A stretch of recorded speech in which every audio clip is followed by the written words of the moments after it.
The Haunting of Green Hollow. Deep in the woods of Green Hollow, the trees stood tall, their branches twisted like skeletal fingers reaching towards the sky.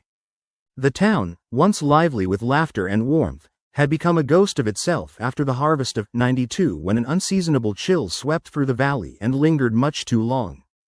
The elders whispered of an ancient curse awakened by the greed of men, greed that robbed the land of its sustenance and respect.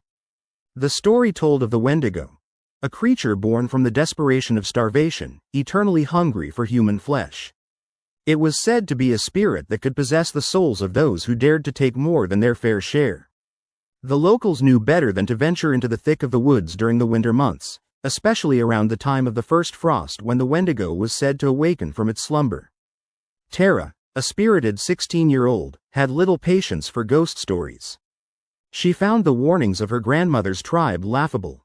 Fueled by resentment of her father's oppressive rules and the boredom of small-town life, she decided to explore the woods with her friend, Liam.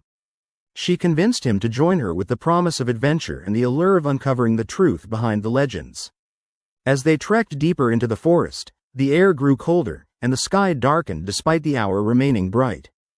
The trees morphed from friendly giants to sinister sentinels, their gnarled branches twisting ominously above. Tara felt a strange sensation creeping up her spine, but her defiance pushed her forward. "Come on, Liam, don't be such a wuss," she urged, playfully shoving him. But Liam wasn't joking. He felt it too. The eeriness hanging like a thick fog, an unsettling presence watching from the depths of the shadows. They reached a clearing, and there, sprawled over the ground, lay the bones of unfortunate creatures, deer, squirrels, evidence of whatever raw horror lurked just beyond the veil of trees. Instead of fleeing, Tara let out a wild, defiant laugh.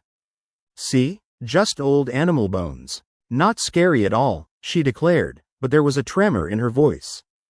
Just as she turned to face Liam, a piercing howl resonated through the air, sending a chill down their spines. "Let's go back," Liam urged, his voice barely above a whisper.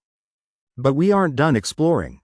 We need to find something cool to prove to everyone that there's no such thing as a Wendigo." Tara snapped, her bravado fading like daylight breaking over the horizon. With a resigned sigh, Liam turned to lead them back when he caught a glimpse of movement from the corner of his eye. It was a shadow, a form that was all too tall and emaciated, its long limbs quivering with unnatural energy. The creature turned towards them, eyes like hollow flame pits belying an insatiable hunger. "Tara," Liam's voice was hoarse as he pulled her back, both of them knotting their fingers together in a desperate bid for safety. The Wendigo had awakened. Panic surged as they stumbled backward, breath hitching in their throats. It moved with a swiftness that belied its frail form, gliding toward them with an amorphous grace. A chilling whisper echoed around them, chilling the marrow in their bones. "Join me, feed me."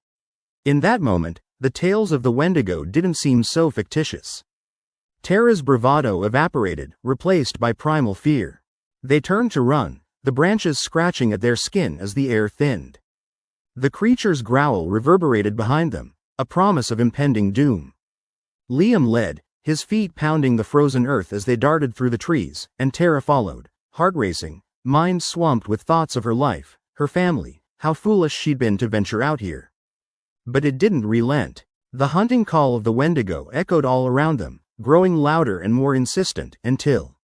"Liam, I can't," Tara gasped, collapsing in the snow. She could feel it closing in, a shadow swallowing the sunlight. "No, get up," Liam shouted, his voice raw with panic.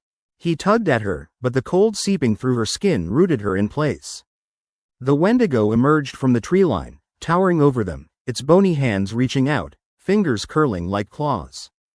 Tara's eyes widened, and she grasped the strange, warming wood pendant around her neck, a family heirloom her grandmother always insisted would protect her. "Leave her," Liam cried, and in that moment, a flicker of understanding dawned upon him. "You're hungry, aren't you? You want to feast on her fear." The Wendigo hesitated, but its hunger was overwhelming. Tara, seizing the fear, screamed, "You're not going to take me." She clutched the pendant tightly and hurled it at the creature. Light exploded from it in a dazzling blur, momentarily stunning the Wendigo. The air shifted, filled with an ancient energy that reverberated with age-old power. In a flash, the Wendigo wailed, as if a part of its very essence recoiled from the light. It slashed at the air, and with a haunting scream, it retreated into the depths of the woods. As quiet descended once more, Tara and Liam scrambled to their feet, racing back towards the safety of their town, the light from the pendant flickering behind them until it disappeared altogether. The chilling wail of the Wendigo was replaced by the buzzing of cicadas and the whispering of rustling leaves. Back in the warmth of home, they swore never to speak of that day, but the legends would remain, echoing in the heart of Green Hollow, the unrepentant hunger of a Wendigo, waiting for the next starved soul to enter its domain.